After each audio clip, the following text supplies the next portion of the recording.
Right? So I just want to say hello, welcome to our panel. Obviously it's going to be cosplay makeup, and we're just going to kind of talk about the do's and the don'ts of cosplay makeup. From the basic to the more extreme. Okay, so my cosplay name is Itsuki Kobayashi. I've been cosplaying for about 10 or a little more years. I have an Associate of Applied Science in Fashion Design and Marketing. And that's my DeviantArt if you care to check it out, and some examples of my work. That's my Chun-Li, my White Mage, and that's me in the middle down at the bottom right in my Final Fantasy VI costume. I am Holly Gloha. I've been cosplaying for about 7 years. You can find me on Facebook.com. I have my personal profile where I lust over Tom Hiddleston, probably a little too much. He's filling out the restraining order. And then I have my cosplay page where you can see my progress photos for whatever costumes I'm currently working on. FYI, I'm doing a brand new Celestia for OniCon, hopefully. I also have my DeviantArt.com profile. On there I have my costumes. I'll show you what tutorials I've referenced, what patterns I've used, what fabrics I've used. So if there's a costume you're interested in, you can go there and see how I made the costumes, and I'll talk about things that are great about the costumes, things that need to be improved, so that if you make the same costume, you can go, okay, she does not recommend this type of boning, she recommends this other type, stuff like that. So a little bit about this, we're just going to talk about facts about makeup. I'm also going to mention what I use. It's not recommended for everyone. My skin tone is fair to olive depending on the sun and very oily. And then I'm going to mention Makeup Alley Best Review. And Makeup Alley is an online website where a lot of consumers can go there, talk about makeup products that they've used, and they'll rate it. So you can go there and see if this is something you want to invest in, or if this is something you might want to save your money and pass on. And I've brought my little kit. I have a lot more makeup than this, but this is just my little kit that I bring everywhere. This is my very basics, and I'm going to go through this after she goes through her slide. I have real-life examples just to show you real quick the very basics, what I bring to every convention and every time I'm walking around, what I wear. So, male or female, yes, put your makeup on. The first photo here, I am Luna from Sailor Moon. My makeup is very basic in that photo. It looks nice, and to the human eye, it's acceptable. The makeup over here to the human eye is a lot darker, but to the camera it is so much more photogenic. My eyes are a little bit darker, my skin's a little more even, my lips pop a little bit more. To the human eye and to the lens of the camera, more makeup, done right, is usually a lot better, and they'll have to do a lot less Photoshop retouch, but nothing wrong with Photoshop retouch, and we'll get into that later. One of the main reasons people wear makeup is to look like they're not wearing makeup. That goes for mostly like the skin and maybe the lips. You do the eyes, of course, that's more colorful and it's expected to look like makeup. If you're doing more fantasy type makeup, of course, that's when you want it to look like makeup. But really the best thing you can do, the goal that you're looking for is to look like it's just your skin, that you are naturally this flawless human being. And yeah, it's mostly for, when it comes to photography, it's a lot used to, one of the main points is to, sorry, I didn't sleep very well last night. Aw, that's okay, we love you. It's to reduce shine and glare, and even if you don't wear anything else, I know a lot of guys are probably like, oh, I wear makeup. You don't have to put globs on, just put some powder on at the very least, just to reduce shine. And it saves you some trouble and your photographer trouble in post later. And it makes you look better and your photographer's work look better. So we're going to start you off with a clean face all the way down to a completely made up face. So you're going to start with your soaps and cleansers, and those are kind of self-explanatory. They're going to get off all the pollutants, all the sebum, the oil, all of that off. Some of the things I want to really touch on are moisturizers. There's the day moisturizers and the night moisturizers, and there's some that are just an all-in-one moisturizer. So the day and night are made for very specific things. The day moisturizers are a little bit lighter, your skin absorbs it a little bit faster. It's made so that you can put makeup on top of it.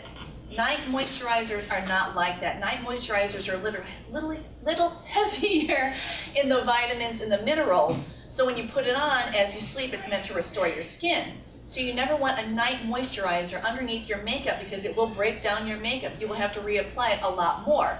Now if it's an all-in-one moisturizer, then definitely put your makeup on too. Eye creams, they're usually a little different vitamins and minerals in there meant to take care of your eyes, since this area around your skin is, oh, thank you for the save. There we go. The area around your eye is a little bit more delicate, so the eye creams kind of give it a little bit more vitamin in that area. And before you put on your makeup, let your moisturizer sit on your skin just a few minutes. Let your skin absorb that in, because if you put on your moisturizer and then your makeup, you're going to have to keep reapplying. It's just going to slide right off. And same for primers and sunscreens. Let your moisturizer sit and then put your primer on, and then let your primer sit. Or put your moisturizer on, let it sit, and then put your sunscreen on, and then let it sit before you do your makeup. For photo shoots, definitely have your primers. If you're not really doing photo shoots and you're doing every day, you can do primers, it'll last a lot longer. I probably recommend sunscreen so you take care of it. If you can find a primer with a sunscreen, email me, let me know what that is. And a lot of makeups nowadays come with like a smaller SPF sunscreen, like a lot of the powders and stuff, lipsticks and things will come with an SPF 15, which is nice, but if you're pale like we are, you might want to put on the stronger sunscreen underneath. But always start with a clean face. That's terribly important, because and I was told this a long time ago, and I think this is great advice. The best makeup is to take care of your skin. Like, the healthier and better taken care of your skin is, the better it'll look, the less makeup you need, and the less damage you'll do to your skin by using so much makeup, especially if you go to a lot of conventions or do a lot of photo shoots. You can break out and clog your pores, and just then you have to add more makeup, and it just gets worse and worse and worse. So this on this side is what I personally use. This is what the Makeup Alley best reviews are. Me, I have oily skin. I can't guarantee this will work for you, but this is something you can kind of digest. I wash my face with the Neutrogena soaps, and then I follow it up with usually a Clean and Clear exfoliant. Clean and Clear has the same active ingredients as Proactive. The difference between Clean and Clear and Proactive is Proactive tends to have a little bit more vitamins and moisturizers in there, so it's a little softer on your skin. Clean and Clear has the same active ingredients, but it doesn't have as many vitamins in there. I work at a higher end retail store. I get an amazing discount, so hence you'll see my Chanel moisturizers. They're absolutely amazing.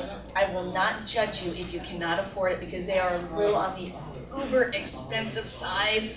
One that I heard has great reviews was like Revlon's Regenerist line. A lot of people like the Regenerist line, and I've heard good things about it. Now, the Makeup Alley besties in this and across this entire presentation, usually the higher stuff, the Giorgio Armani's, the Yves Saint Laurent's, get the highest ratings. There's nothing wrong with over-the-counter stuff. They do get great ratings. I just picked the things that have the top ratings. There it goes. So the soap that Makeup Alley said was the best was by Clarins, and it was Gentle Foaming Cleanser with shea butter for dry skin. If you don't have dry skin, go to Makeup Alley, type in your skin.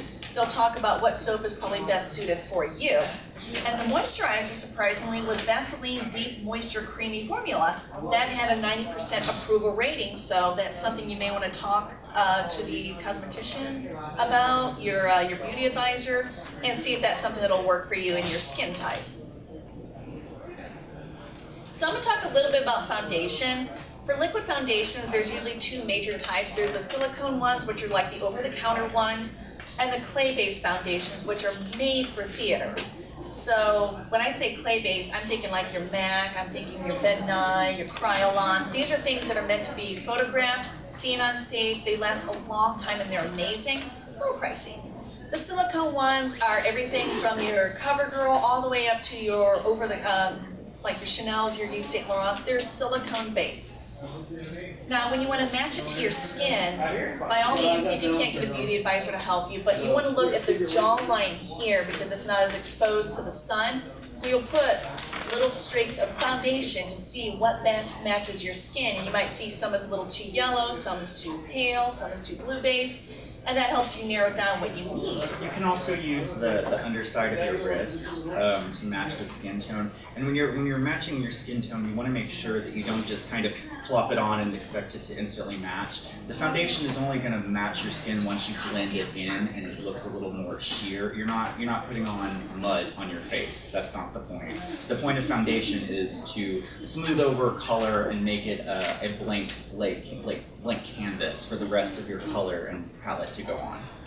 So when you're applying your makeup, you know, most makeup artists will use brushes or sponges, and you yourself can use your fingers. The brushes, it's what it sounds like. You just kind of paint it on, it gives you even coverage. Same for the sponge will blend it in. Small dabs. Small dabs. It tends to absorb a lot of your makeup, so a lot of people will do the fingers. Make sure you have very clean hands because your product will last a lot longer if you use your fingers, but if your hands are dirty, you're gonna clog your pores and it's not gonna be as beautiful. So if you buy your foundation and you notice it's too light, put it on normal and then just dust your brush with the bronzer and just go over your skin a little bit until your face matches your neck. You don't want the ghost face and the beautiful tan. But if your foundation is too dark, a little trick you can do is just cut it with just a little bit of your moisturizer.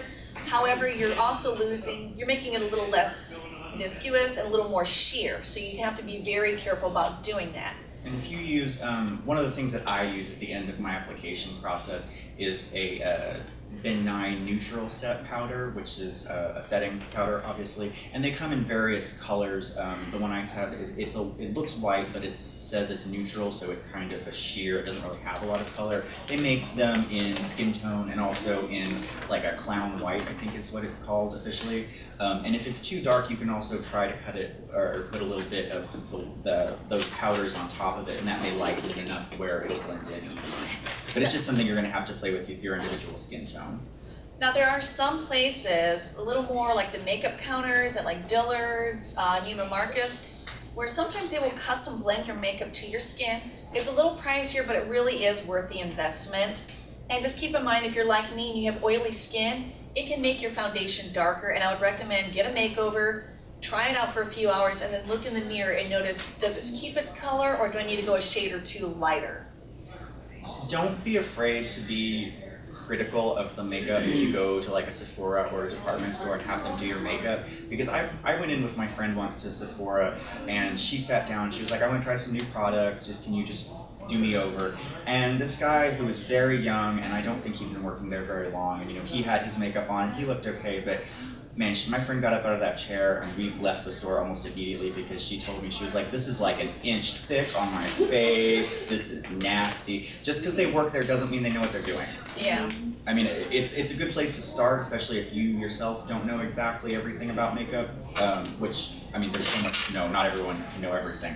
But don't be afraid to look at yourself and say, do I really look good? Just because someone who's a professional did it doesn't mean that they know what they're doing. Make sure you really want to part with your money before you part with your money. You don't want to take it home and have buyer's remorse. Yeah, you need to be happy with you. You don't need to be happy with their makeup. No, not other people need to be happy with your makeup. It's about what's going to make you happy with yourself. So concealer, besides covering up impurities, or imperfections, excuse me, is also meant to just highlight things, especially around the eye area. That's where a lot of people use it.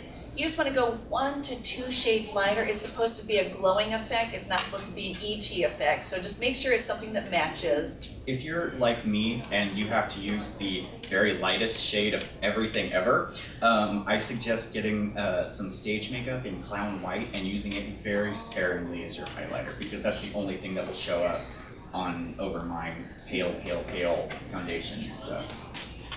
And as for powder, usually I use mine as a setting powder. I'll do my foundation, I'll do my concealer, and then I'll just use my powder as a setting powder so it doesn't slide off.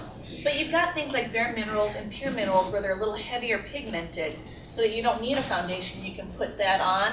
Those take a little bit of practice. I'd always have problems when I used to use it of pancaking, where it'd be beautiful and then I'd have this pile somewhere. So with the Bare Minerals and the Pure Minerals, that one takes just a little bit of practice, but they really do look beautiful to the camera too. And they're both mineral makeup, but they are different, and of course they're going to react differently to your skin type, because I've used both, and I was using one of them, I think it was Bare Minerals was the first one I used. It worked great for so long, and then one year at Acon, I was putting on my makeup and it was doing what Holly just said. It was caking and there were these clumps, and I was like, I don't know what's going on, because I wasn't doing anything different. It may have been different weather, because weather will affect your skin and therefore your makeup. I still to this day don't know what it is, but I switched over to Pure Minerals and I found that works better for me. I have never yet had a problem with it. Yeah, knock on wood. So now we're just going to talk a little bit about contouring, and this is if you want to achieve a certain look on camera. If you're not too happy with your forehead, there's ways to recess it. There's a way to bring your cheekbone and your nose forward. And these are just basic examples on a model from a beauty magazine I found. And I think the next one is as well. Yeah. Yeah. And you can use these, if you've ever seen a drag queen do extreme makeup, that's what they do to contour their face to maybe make them look more feminine. You can also do the reverse and make yourself look more masculine, make your cheeks hollower, make your face look fuller. This is especially helpful when you're cosplaying something from a live action series. Like I cosplay from Supernatural a lot, so if I'm doing Dean Winchester or Castiel, I don't look like Jensen Ackles or Misha Collins, but with the makeup I can contour and shadow and highlight and make myself look a little more like them. It does take practice, so don't be embarrassed to get in front of the mirror, practice it, wash it off, practice it, wash it off. And the next one is highlighting, and the thing about highlighting, it brings those features forward. So you'll use a lighter shade and it pulls the eye towards that area, and basic areas that they highlight are like the forehead, around the eyes, the cheekbones, the smile area around the mouth and the chin. It pulls that forward and it draws your eyes to there, versus shading where it pulls everything back. So instead of having like a flat looking forehead, it'll be a little more rounded. It'll make your cheekbones and your jawline a little more streamlined and sleek. It'll contour the sides of your noses, your neck, wherever you feel that you need to pull attention away from. The thing just to remember with highlight and shading is that highlights go forward, shading goes back. And there's always a shadow for every highlight. Those are the two rules that I was always taught in any kind of theatrical makeup class. So a little bit about blush, because blush is kind of self-explanatory. Powder is considered the easiest. You don't make as many mistakes with a powder. Gel is sheer, but it gets a little hard to blend and sometimes it'll clump up. And gel and cream will make you break out if you use it a little too excessively. Cream, the viscosity varies. Sometimes it looks like just streaks and sometimes it's incredibly sheer. If your skin is absolutely smooth and flawless, I hate you, but I love you. Cream and gel are great for you.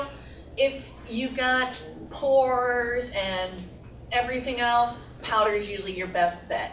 And for application, just look at that mirror, give it a big smile, start at the apples, and just blend it right back. Your face will tell you where the blush goes. You want to tell them what you mean by apple? When you smell, just apples, right here. Apples. And when you shade your blush, it's different. Like if you shade from here straight back to the ears, it'll make your cheeks look a little more rounded. If you shade from the apples up to the temples, it makes your face look a little more sleek. And you can even do some where it's like just dots and then you kind of blend it and it makes your face look a lot fuller too. Color-wise, depends on your skin tone. Coral is very universal across the board, and that's kind of like an orangey pink. If you want different looks, like a more mature character, you maybe want something a little darker. If you're going Lolita, you want something a little more pastel.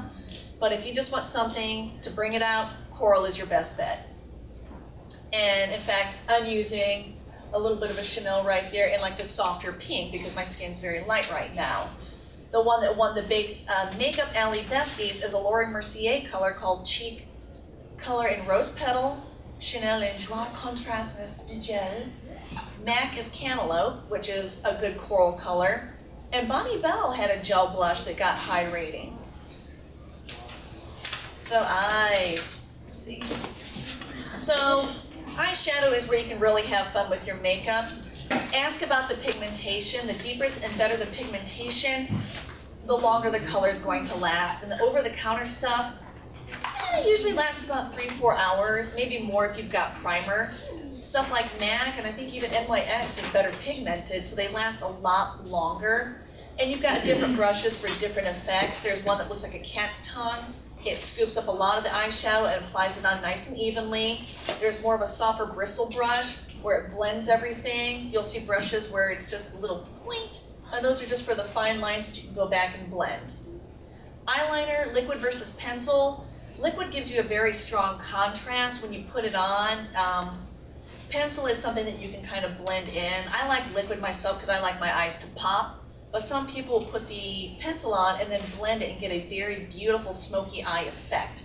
And I would recommend investing in an eyeliner brush because you can blend it a little bit better with an eyeliner brush. If you're using pencil, you want to make sure you put a lighter in your makeup kit because you need to heat up the pencil You don't want it boiling hot, of course. You don't want to put it Just like directly from through the flame once yeah, or through the twice. flame once or twice, just to and then soften it, because otherwise the pencils are usually very, very hard. and it'll pull on your skin too. And it won't come off on your skin. You'll just be putting pressure and stretching your eyes, and there won't be any pigment on your skin whatsoever.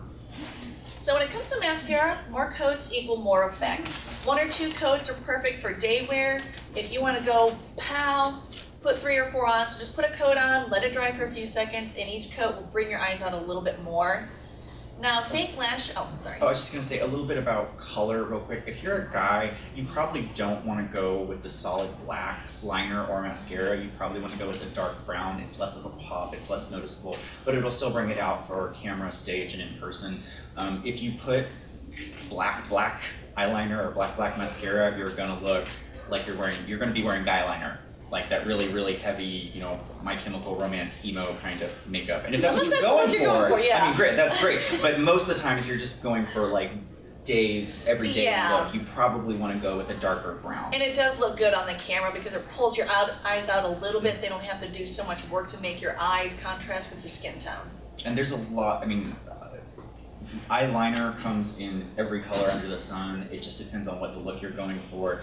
There are guides online that suggest different colors depending on your eye color, your natural eye color, or the contacts you're wearing, to make those colors really pop. I can't remember the combinations off the top of my head. I think like copper was recommended, and the lighter browns for blue eyes, and then like black, I don't remember off the top of my head, sorry. A Google search, Google is your friend. About fake lashes, they have the over-the-counter plasticky ones that you get at H-E-B, and then you have the more human hair ones that you get at specialty boutiques.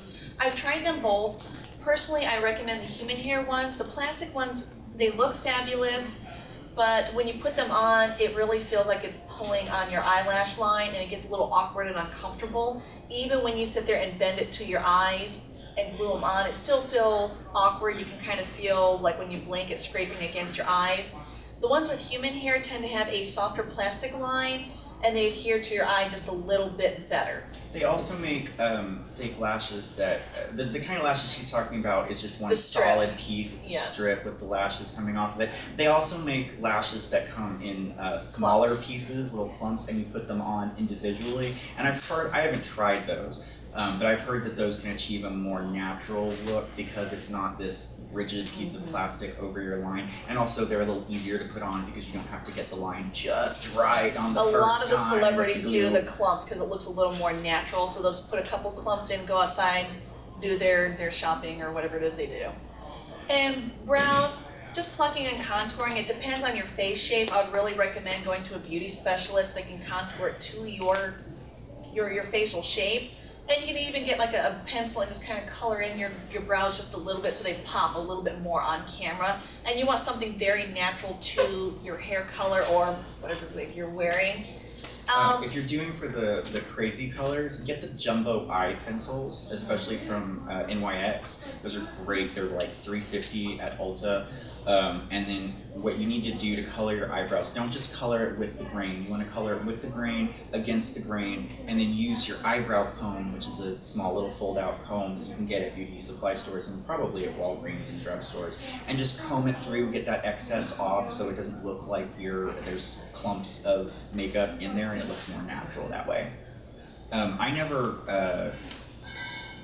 when I'm doing like even crossplay, I just have my brows cleaned up. I don't, unless you have super thick brows, you don't really have to have them completely girly, because I mean I'm not a professional drag queen or anything, so I want my eyebrows to look manly when I'm not doing these crossplay. Yeah. Something else I was gonna say, but I forgot what it was. I do it all the time. So personally what I use, I love the colors. That one in the upper left hand is Chanel's Murano, and it's a pink, silver, black, and kind of a grayish color.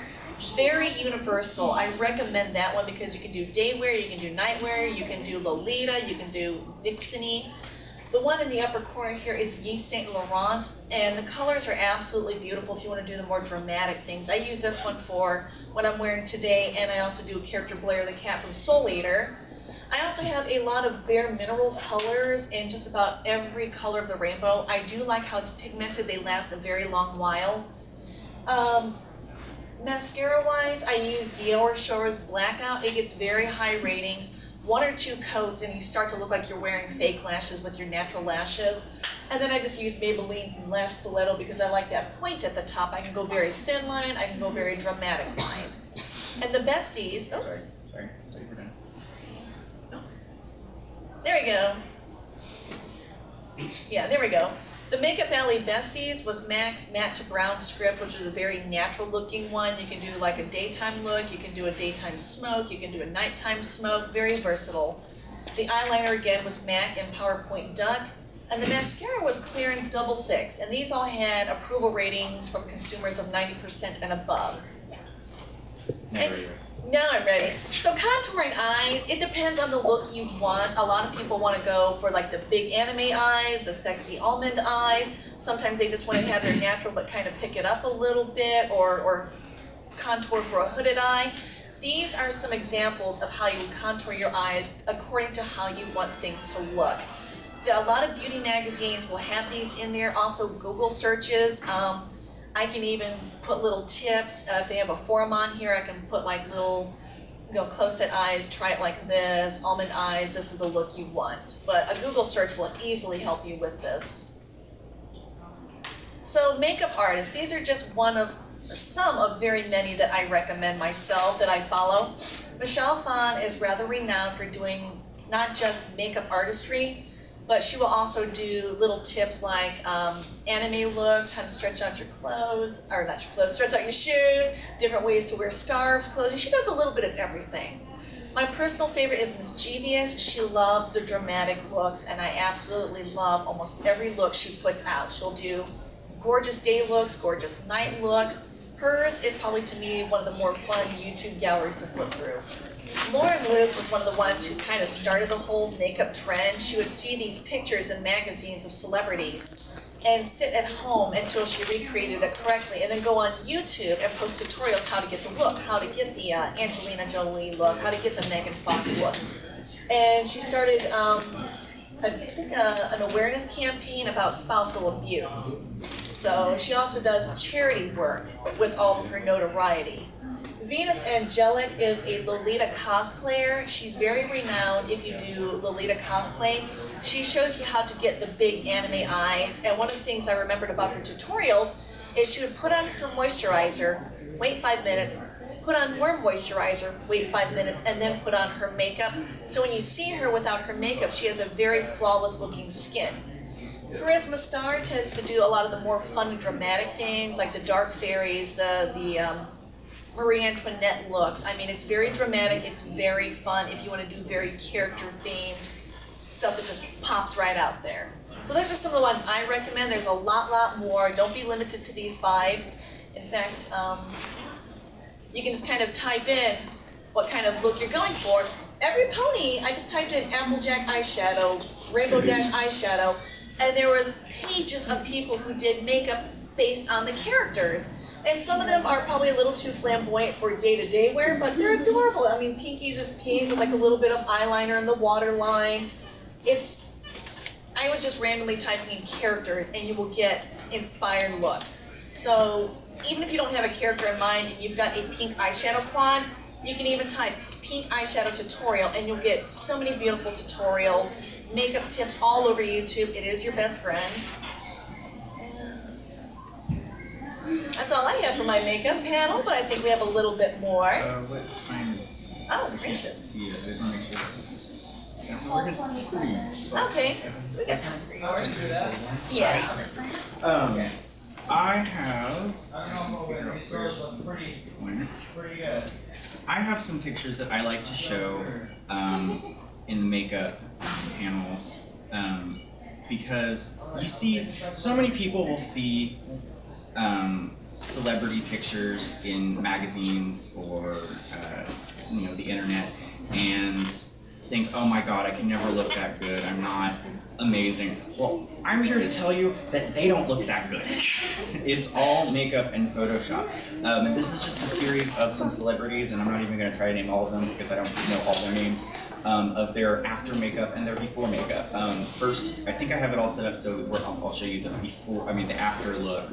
and then the before look. And So cosplayers do it too. I've had some of my photos where the photographer would show me the before stuff, and then I'd see the after stuff where they kind of smooth out my skin, where they smooth away the flyaway hairs, and I'm like, you shoot me pretty, I'll keep photoshopping with you. And there's nothing wrong with Photoshop. I don't mean to imply by showing you this that you shouldn't do this.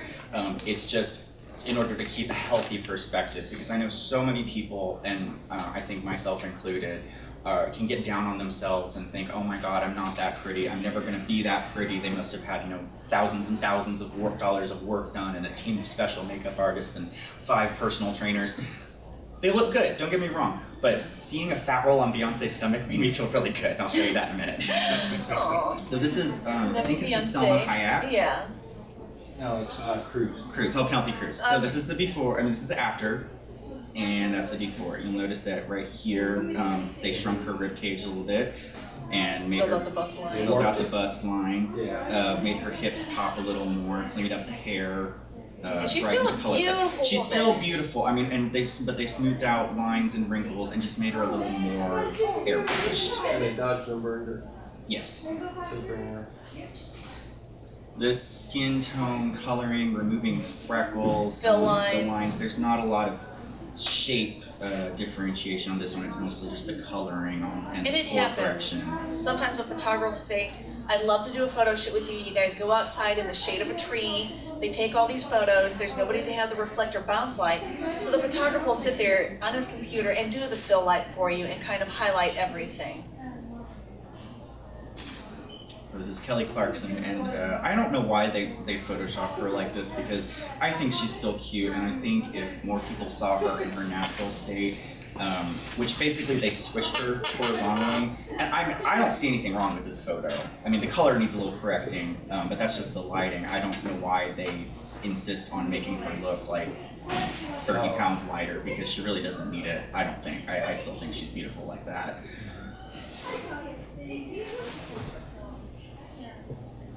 Yeah, just a little line correction on that one. I noticed some fill lights. Age spots. Yeah. Yeah. The wrinkles on the hands smoothed out.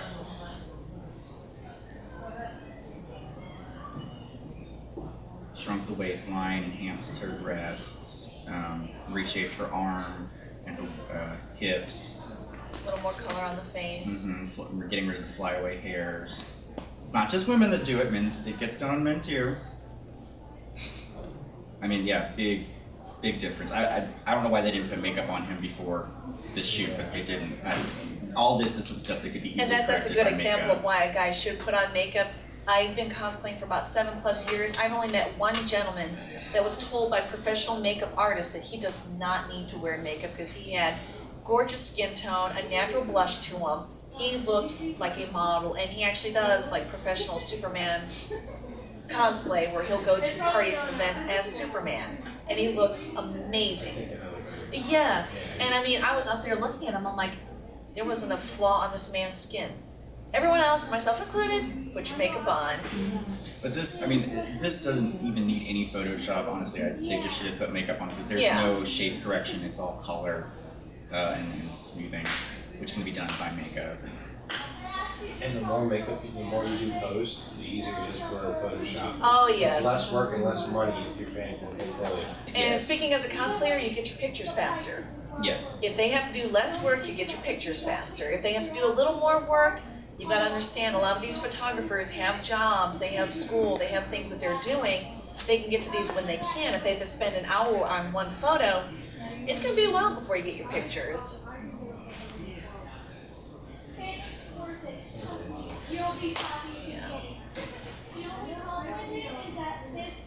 They had to Photoshop her smile in this one even.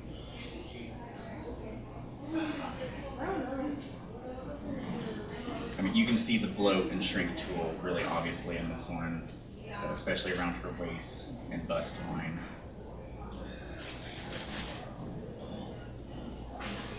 Just some smoothing. This is the one that makes me really happy, y'all. Oh, This is the one that Beyonce's makes- gorgeous. Beyonce is a gorgeous woman, even without makeup, but seeing that right there makes me very, very happy.